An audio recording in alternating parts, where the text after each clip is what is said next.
Hello everyone, my name is Jamie and I'm going to present you the demo of C++ from basic to advanced, and we'll talk about what are the contents and why C++ is accepted across industries and why the demand is from last 20 years and still now there is a different space for C++ technology. So first thing is I'm going to say why C++ is important. Is very This is because primarily this is C++ is a very fast, efficient, and object-oriented language, and it stay close to hardware. That means we don't have so much overhead while we writing the API. The API that has been used in C++ are exactly above the operating systems, which interacts with using the shell to interact with the hardware. So C++ program works by in the two steps. First, it creates a binary, then the binary get executed. So statically compiled language and officially accepted by large enterprise and organizations because of the standard has been the language has been errorless and flawless. That was and it has been used to develop major applications starting from Google to MySQL development. Everywhere the product has been built up using C++. So the main concepts we are going to cover in this training session will be like basic programming using C++, coming from C. Then the all the OOPS concepts we have to understand: objects, class, inheritance, overloading, overriding, and what is the virtual concepts. After that, when we understand all these things, then we have to understand the design patterns, some of the design patterns, and there are some important concepts like STL, which are the standard template libraries.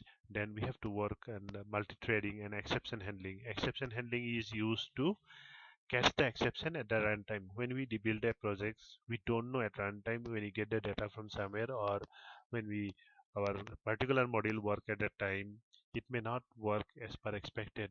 So at that time, it is expected to catch the exception and we handle it, or we ask the OS to take care of it.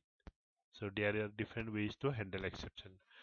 So we also have to understand like how the library can be built up, like it can be static or it can be dynamic library, and how it can be integrated with the exe binary to work on the projects.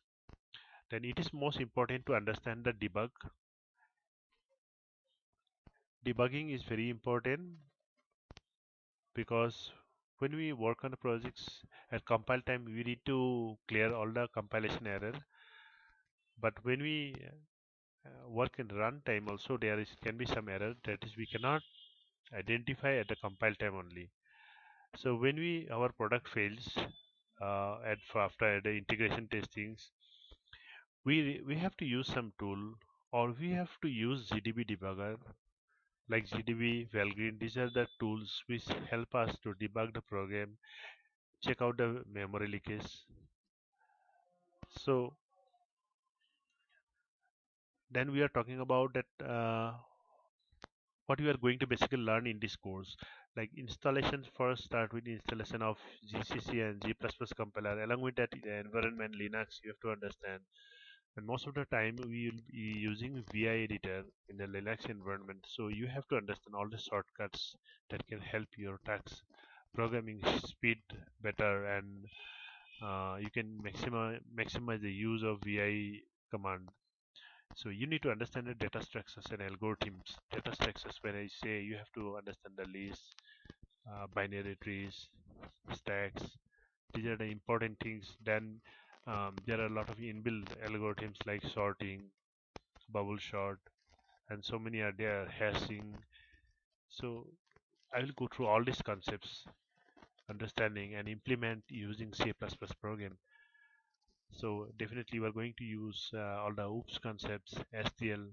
Then socket is a very important uh, programming concept. TCP/IP protocol it uses. And C++ programmer, advanced programmer should always understand the socket part because it is used for the client and server. Two modules can communicate, or if you are writing a client program that should be communicate with the server and get some response, you have to rely on socket programming. Then the multi-threading is a part of the, I mean, is a multi-threading is a concept which makes the program works really fast. It makes create so many threads and work on every processor, every CPU available, and consumes most of the CPU and memory, and it maximizes the speed of the your program, and it can parallelly do the other things. When you have one things in place, you can run other things and can come back to the primary thread and start execution again. The signal handling is a part where you use the facility of operating system signals, and you catch the error if OS hand gives exceptions. There are a number of exception signals that has been defined by Linux and Windows OS. So we'll go through that. We have to understand the make files to build our projects. Debugging using ZDB, memory leakage tool. Valgrind is important when the program grows and there is leakage. You need to decide on which part has a flawless program or library. And XML is an important concept everywhere it has been used. So we'll be using XML library like Jerseys library to load the XMLs and read the XML content.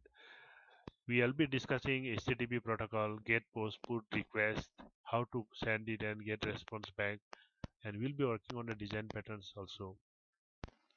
Now let's discuss why you learned C++. What is the scope? C++ is within the top 10 programming language till now, and if you see the popularity is gaining again, and it has been a major place in a lot of new technologies and domain coming up. Like IoT is a place where you need a hardware and you need some software built within that hardware, and so they are very close to IoT. All the infrastructures set, I mean IoT devices, there is C++ program. Game developers use C++ library, like Unity is a package using which you can really create fast game, and which uses 3D concepts also. Like C++ is uses in these projects and companies increases. I mean, it has been increasing gradually. And if you see, the computer vision is a very new topic, and augmented reality is a fast, extensive things that is coming up. And without C++, you cannot think of computer vision and augmented reality. Augmented reality, the simple example of augmented reality, if I say, is just like what you watch, like we using a glass, you can feel like you were jumping from a high from the sky. So that is possible using augmented reality. So again, there are a lot of high frequency applications like in finance domain that has been used C++ extensively, and there is no competitor of C++, if I say, because it has memory efficient, fast, robust software development is easy. Whether for web development, Python and Java are in the same space.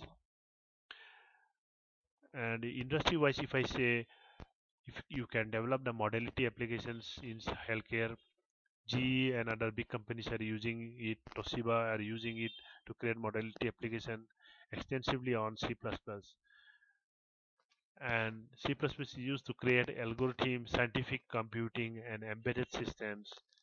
Like for example, connected cars. There has been a lot of new features coming on in the high-end cars, and that are all having a specific chips within that. C++ language has been used to develop the connected cars, which has been integrated with IoTs, like, and it has been using internet. It is connected to the external servers also. So at one part it is close to the hardware. It is always C++. New databases like graph database uses C++ to build up the graph database. MySQL is